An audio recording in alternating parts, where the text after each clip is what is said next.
अगर आपके कारपेट पर भी गंद, मिट्टी या रोज़मर्रा इस्तेमाल की वजह से गंदगी जम गई है तो बिल्कुल परेशान ना हो। आज मैं आपको एक ऐसा आसान तरीका बताऊंगी जिससे आप बगैर मशीन और बगैर पानी से सिर्फ 15 मिनट में कारपेट को धोएं घर पर ही आसानी से। इस तरीके के लिए ना किसी महंगी मशीन की जरूरत है और ना ही कारपेट को उठाकर बाहर ले जाने की। इसके अलावा हमेशा की तरह आपके लिए लाई हूँ मजीद कारआमद किचन टिप्स, जिन्हें आप घर में मौजूद आम चीज़ों की मदद से आजमा सकते हैं। ये छोटी छोटी टिप्स ना सिर्फ आपका वक्त बचाएंगी बल्कि घर के काम को भी काफ़ी आसान बना देंगी। तो वीडियो को आखिर तक ज़रूर देखिएगा, क्योंकि मुमकिन है आज की वीडियो में शामिल कोई एक टिप आपके रोज़मर्रा के काम को हमेशा के लिए आसान बना दे। अगर आपको ऐसी टिप्स एंड ट्रिक्स पसंद हैं तो वीडियो को लाइक करें, चैनल को सब्सक्राइब करें और बेल आइकन ज़रूर दबाएं। तो चलिए दोस्तों, आज के दिलचस्प और काम की वीडियो शुरू करते हैं।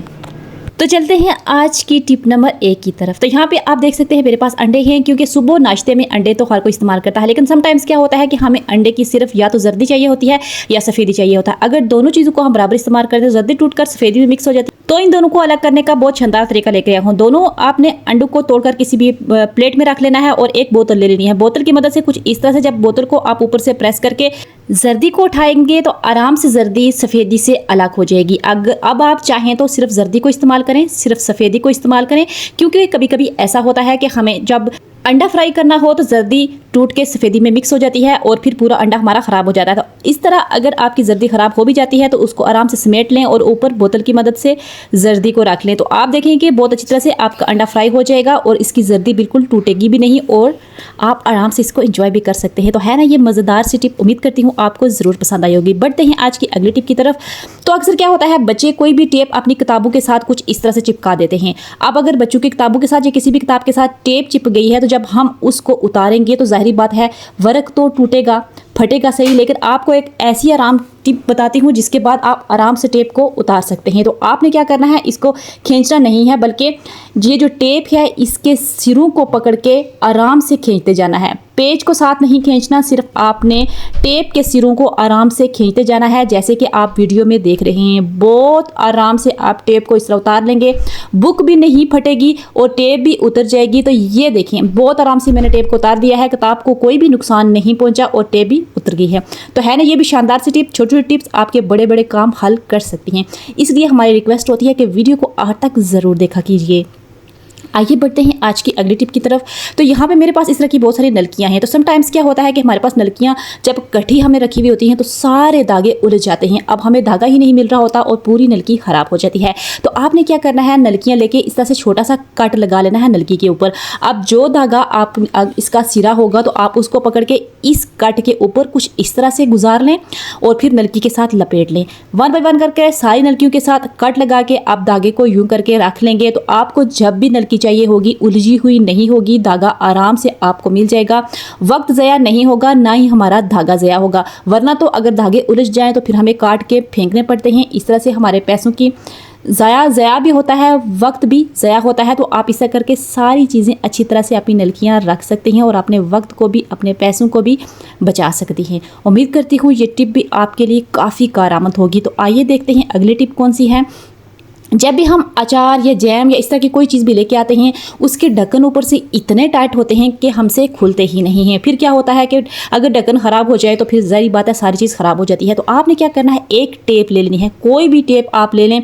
टेप लेने के बाद इस ढक्कन के ऊपर कुछ यूँ करके चिपका देनी है, जिस तरह से आप वीडियो में देख रहे हैं। पूरी टेप ढक्कन के ऊपर आपने टेप को नहीं चिपकाना बल्कि थोड़ा सा हिस्सा छोड़ देना है।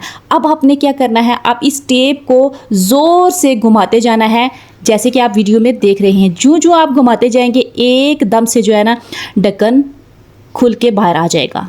ज़्यादा वक्त भी नहीं लगेगा और आपका ढक्कन खुल भी जाएगा, ढक्कन ख़राब भी नहीं होगा। अब आपने आराम से टेप को उतारना, साइड पे कर देना। अगर आप ढक्कन को बंद करेंगे तो आप जिस वक्त भी आप चाहें ढक्कन आराम से खुल जाएगा। पहली दफ़ा खोलना थोड़ा सा मुश्किल होता है। छोटी छोटी टिप्स, बड़े बड़े काम। तो है ना माइंड ब्लोइंग। आइए देखते हैं अगली टिप।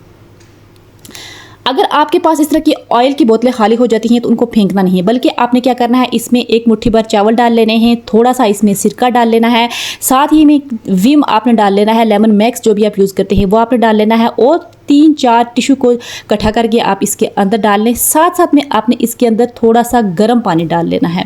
गर्म पानी डालने के बाद आपने बहुत अच्छी तरह से बोतल को उठाना है, ढक्कन लगाना है और छनका छनका के सेक करके आपने इसको साफ़ करना है।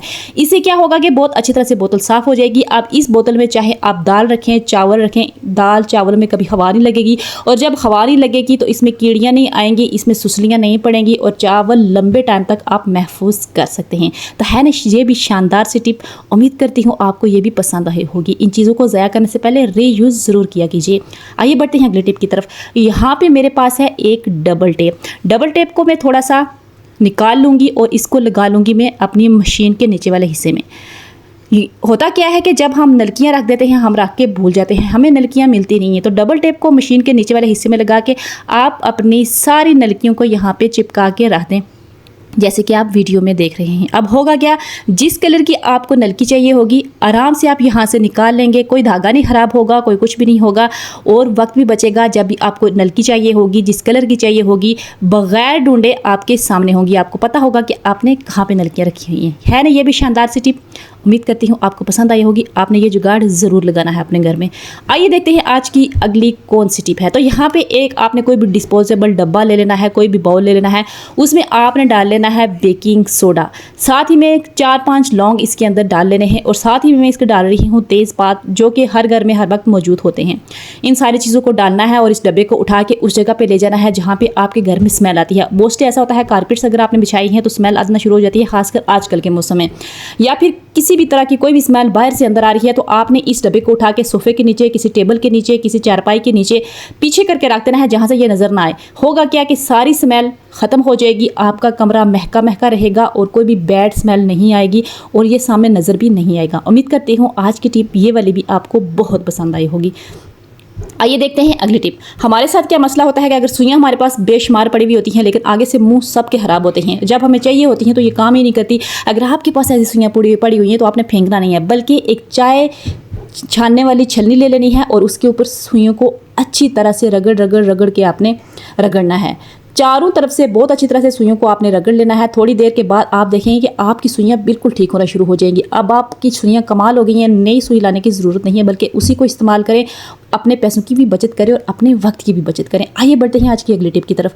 तो आज की अगली टिप कुछ इस तरह से है कि जब भी हम मशीन चलाने बैठते हैं तो होता क्या है कि मशीन की सुई बहुत ख़राब हो गई भी होती है, धागा खींचती है, कपड़ा खींचती है, आगे से मुड़ी हुई होती है। अगर इस तरह का कोई मसला आपके पास आ जाता है तो आपने सिर्फ एक जुगाड़ लगाना है। जुगाड़ ये लगाना है, फ़ौरन से आपने किचन में जाना है और उठा लेनी है वहाँ से एक बर्तनों की जाली। नीचे आपने कपड़ा रख लेना है। बर्तनों की जाली लेने के बाद आपने इसके ऊपर आराम से क्या करना है, मशीन चला लेनी है। पहले नीचे आप कपड़ा रख लें, उसके ऊपर आप इस जाली को रख लें जिसके साथ आपका बर्तन वॉश करते हैं। उसके ऊपर बहुत आराम से आपने मशीन को चलाना है। ज़ोर से नहीं चलाना, बहुत आराम से चलाना है। इससे ये फ़ायदा होगा कि जो मशीन की सुई टेढ़ी हो चुकी है या जो कपड़ा खींचती है, ख़राब करती है आपका कपड़ा, एकदम से बिल्कुल नीट एंड क्लीन हो जाएगी। उसके बीच में जो धारें ख़राब हो गई थी वो भी ठीक हो जाएंगी। अब 2 मिनट में आपका काम आसान हो गया। अब आप कपड़ों को सिलाई कर सकती हैं, नई सुई लाने की भी ज़रूरत नहीं पड़ेगी और इसी पुरानी सुई के साथ आप काम चला लेंगी। तो है ना ये भी शानदार सी पैसों की बचत की टिप। उम्मीद करती हूँ आपको पसंद आई होगी। तो आज की शानदार सी टिप कुछ इस तरह से है कि अक्सर क्या होता है सावन के महीने में या आपके घर में बच्चे हैं, कारपेट के ऊपर कोई मीठी चीज़ें कभी गिरा देते हैं, पानी गिरा देते हैं, कोई ना कोई चीज़ गिरती रहती है, पाँव बाहर से अंदर आ जाते हैं। तो क्या होता है, कारपेट बहुत ज़्यादा गंदी हो जाती है, जगह जगह इस तरह के दाग लग जाते हैं। और अब अगर हम इनको उठा के धोएं तो बहुत वक्त लगता है, अकेला बंदा नहीं धो सकता। तो आपने क्या करना है, ना तो मशीन आपको चाहिए, ना ही आपने कारपेट को उठा के लेके जाना है। बस एक टब ले लेना है, उसमें गुनगुना सा पानी डालना है, थोड़ा सा आपने 2 चम्मच के करीब इसके अंदर सर्फ डाल लेना है। साथ ही में आपने ले लेना है डिटोल साथ में 2 चम्मच आप डालें, 2 चम्मच के करीब डाल लें। इसके अलावा आपने बेकिंग सोडा लेना है। बेकिंग सोडा आपने इसके अंदर 2 चम्मच के करीब इसी टब में डाल लेना है। और बस एक चीज़ और डालनी है, और वो है किचन से ही खाने का नमक। 1 चम्मच भर के 1 से 1.5 चम्मच आपने खाने का नमक ले लेना है। बस उसके बाद आपने हाथों की मदद से इस पानी को बहुत अच्छी तरह से मिक्स करना है कि तमाम अज्जा बहुत अच्छे से मिक्स हो जाएं। अगर आप खुशबू चाहती हैं थोड़ा सा शैम्पू भी ऐड करें। उसके बाद कोई भी पुरानी स्वेटर, जर्सी वगैरह जो भी आपके घर में पड़ी हुई है जिसको आप इस्तेमाल नहीं करते, अगर करते भी हैं तो नो प्रॉब्लम, आप वो ले लें। अच्छी तरह से इस पानी के अंदर इसको डिप कर दें। और फिर आपने क्या करना है, इसको निकालें, निचोड़ें, बहुत ज़्यादा नहीं निचोड़ना लेकिन थोड़ा थोड़ा आपने निचोड़ना है, बहुत ज़्यादा आपने इसको गीला भी नहीं रखना। बस आपने ले लेनी है इस्त्री, जो आप कपड़ों को इस्त्री करते हैं। आप इस स्वेटर को फैला के इस्त्री के ऊपर अच्छी तरह से आपने इसको यूं करके लपेट लेना है बहुत अच्छे तरीके से। अब आपकी कारपेट ऐसी लिशकारे मारेगी कि आप हैरान रह जाएंगे। बस आपने इस इस्त्री को फेरते जाना है, जहाँ जहाँ पे दाग हैं, जहाँ जहाँ पे गंदगी है, जहाँ जहाँ से आपको स्मेल आती है, जहाँ जहाँ से आप कारपेट को साफ़ नहीं कर सकते। आप चाहते हैं कि कारपेट को बाहर लेके जाके वॉश करवाएं, लेकिन ये सोचते सोचते कई महीनों गुजर जाते हैं। अब आपने सोचना नहीं है, बस एक दिन महीने में अगर एक बार आप ये काम कर लें तो आपकी कारपेट लंबे टाइम तक चलेगी। आपको धोने के बाद इस्त्री करने की भी ज़रूरत नहीं पड़ेगी। ड्राई क्लीनिंग घर में ऐसी होगी कि आपका पूरे घर से खुशबुएं आना शुरू हो जाएंगी। बस 2-3 बार आपने ये प्रोसेस करना है। स्वेटर को निकालना है, वापस पानी में डालना है, फिर इस्त्री के ऊपर चढ़ाना है और कारपेट के ऊपर अच्छी तरह से बिल्कुल इस तरह से रगड़ना है जिस तरह कि आप कपड़ों को प्रेस कर रही हैं। बहुत आसान तरीका है बिल्कुल। अगर आप घर में अकेली भी हैं तो आप अपनी कारपेट्स को यूं करके साफ़ कर सकते हैं। कोई सेंटर पीस है, अगर आपका जितने कमरे आपके मर्जी हैं, सिर्फ 10 से 15 मिनट लगते हैं और 3 कमरे मैंने इस तरह से करके साफ़ कर लिए थे। 3 मैंने सेंटर पीस साफ़ कर लिए थे। बहुत आराम से ये साफ़ हो चुकी थी, कोई गंदगी मैल कुचैल नहीं रही थी, बिल्कुल साफ़ हो चुकी थी। और आपने इस तरह से करके अपने वक्त को भी बचाना है, अपने घर को भी संवारना है, क्योंकि हम बच्चों वाली जो माएँ होती हैं, हमारे पास इतना वक्त नहीं होता कि हम लंबे लंबे काम कर सकें, तो हमें हमेशा शॉर्टकट चाहिए होता है। तो इसके अलावा आपने क्या करना है, फिर इस्त्री के ऊपर से उतारनी है उस स्वेटर को और फिर आपने दरवाज़ों को लग जाना है। 1 पिंथ 2 काज, यानी कि आपने कारपेट भी साफ़ कर लेनी है और उसी स्वेटर के साथ आपने दरवाजे, खिड़कियाँ, जालियाँ, जो भी ऐसी चीज़ें हैं जिनको आपने कितने दिनों से साफ़ करना था, इसी की मदद से आपने पूरे घर को आप साफ़ कर सकते हैं। आप यकीन जाने आधा घंटा लगा था कि पूरा घर मेरा बिल्कुल साफ़ सुथरा हो गया था। अभी अगर मैं आपको अपनी कारपेट दिखाऊं तो आप देख सकती हैं बिल्कुल नीट एंड क्लीन, यूँ लग रहा था कि जैसे अभी अभी ड्राई क्लीन कराई है। बहुत ही आसान तरीका है, आपने इसको आजमाना है और अपने घर को साफ़ सुथरा करना है। और अगर साथ साथ में आपको मैं दरवाजे और खिड़कियां भी बताऊं तो आप देख सकते हैं हर चीज़ साफ़ हो चुकी थी, इवन के फर्नीचर भी साफ़ हो चुका था सिर्फ इस 10 मिनट में। और एक दफ़ा ये सोल्यूशन बनाया था, उससे सारी चीज़ें, दीवारें वगैरह हर चीज़ आप साफ़ कर सकती हैं। तो है ना कमाल की टिप। आइए देखते हैं अगली टिप कौन सी है। तो यूँ करके अक्सर क्या होता है कि जब हम काम कर करके हमारे नाखूनों में मिट्टी, मैल, खासकर बर्तन धोने से कालख जमा हो जाती है जो कि बहुत बदबू लगती है। तो आपने एक लीमू को काट लेना है और उसके अंदर आपने नाखूनों को डिप कर देना है। अगर आपके नाखून टूटते हैं, नाखून बढ़ते नहीं, तो उसके लिए भी आप ये काम कर सकते हैं। अगर आपके हाथ फटे हैं, बीच में मैल जमा हो चुकी है, तो उसके लिए भी आप ये काम कर सकते हैं। सिर्फ 2 से 3 मिनट अगर रात को हर रोज़ आप कर दें तो आपके नेल्स भी बढ़ना शुरू हो जाएंगे और अगर आपके नाखून ख़राब हैं तो वो भी ठीक हो जाएंगे और मैल कुचैल भी एकदम से निकल जाएगी। इंशाल्लाह नई वीडियो के साथ आपकी खिदमत में आपकी बहन फिर से हाजिर होगी। मुझे दीजिए इजाज़त। अल्लाह हाफिज़।